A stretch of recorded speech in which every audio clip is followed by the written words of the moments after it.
What's up, YouTube? Back again for another album review. Today I'm here to review an album that just came out this past Friday, so it's only 3 days old. An album that I was absolutely dying to get. I've been looking forward to this album for months. From, obviously, the Foo Fighters, one of my 5 favorite bands of all time, no doubt about it. This being their newest release, Concrete and Gold.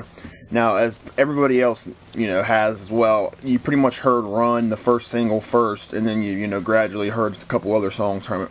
But then you have to get the album itself and just realize how absolutely unique and different and just completely out of the ordinary for the Foo Fighters that this album is. This is probably their most diverse album, arguably their most diverse album, arguably their most unique, special kind of album. It's just got so many different styles on it, so many different influences. There's a lot to say about this album.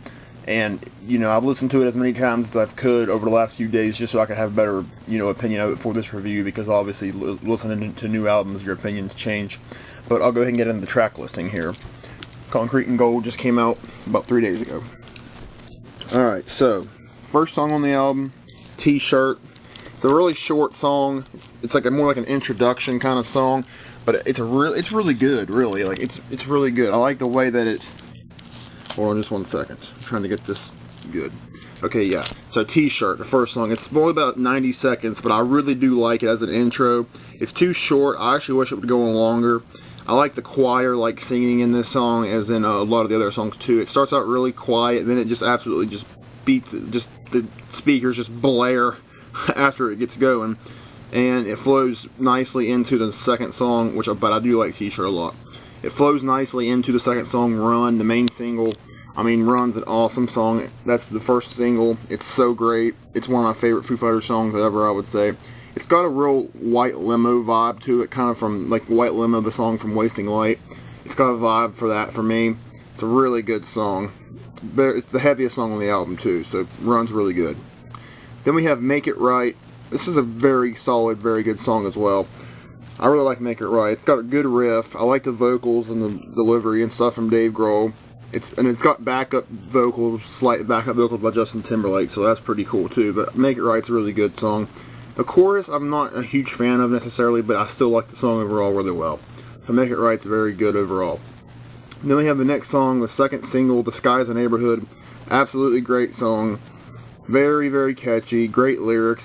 Really good music video for this and Run. But this is a great song. I absolutely love The Sky's a Neighborhood. I've been listening to that song a lot over the last few weeks, and it's a great song.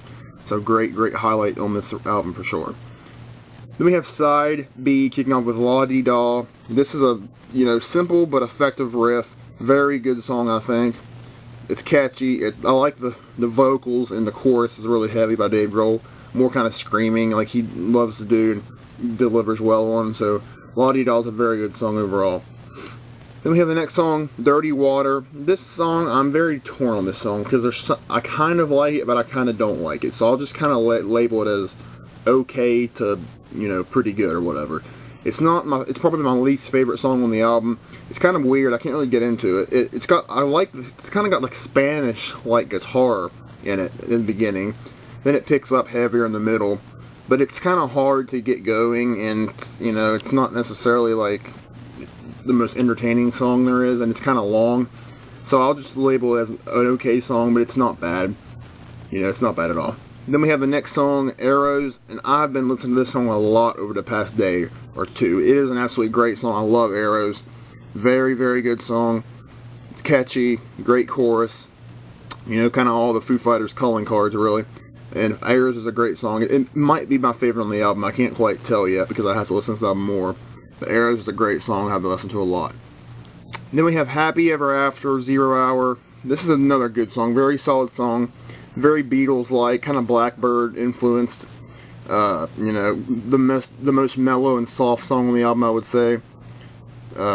It's got a nice acoustic-driven vibe to it. It's a very solid song overall. Not a great song, but I do like it quite a bit, and it's a good song on this album. So, Side C kicking off with Sunday Rain. Very good song here. This is a really cool song, sung by Taylor Hawkins, the Foo Fighters drummer, of course. A lot of people have said this has a John Lennon Beatles vibe to it. and I can definitely hear that. This is a very good song overall. It's, you know, it's got great vocals, very good overall, like I've mentioned. Kind of soulful like song, but it's a little too long, I think, maybe, but other than that, it's a very good song, I think. A very good highlight on the album. Then we have the next song, The Line. This is a very good song. This is just typical, prototypical vintage Foo Fighters right here. It's catchy, kind of poppier, I guess, compared to some of the stuff on here. But The Line is a very good song. You know, it's just vintage Foos. Kind of could sound like it could be on any other older albums. Very good song. One of my favorites on the album. Single-oriented, good song. Very good song. Then we have the last song on the album, title track, Concrete and Gold. This is a good song. This is a weirder song in the terms of it's very, very Pink Floyd influenced, psychedelic kind of. And even the beginning kind of reminds me of like something you would see on Black Sabbath's first album.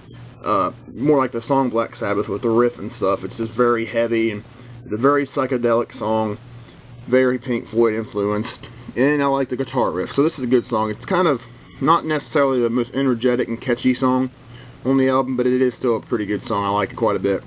Good way to close the album as far as like being kind of a more slower song goes. So that's a good song there. So that's all the songs on Concrete and Gold. This is a very solid album. It's kind of hard to, you know, fully predict or fully get your emotions across from an album that just came out. But for me, I would definitely label this as a very solid, very good album. It's got, you know, a small handful of songs that I'm not necessarily huge on, but everything else, there's a lot of quality on this album, and it's very catchy.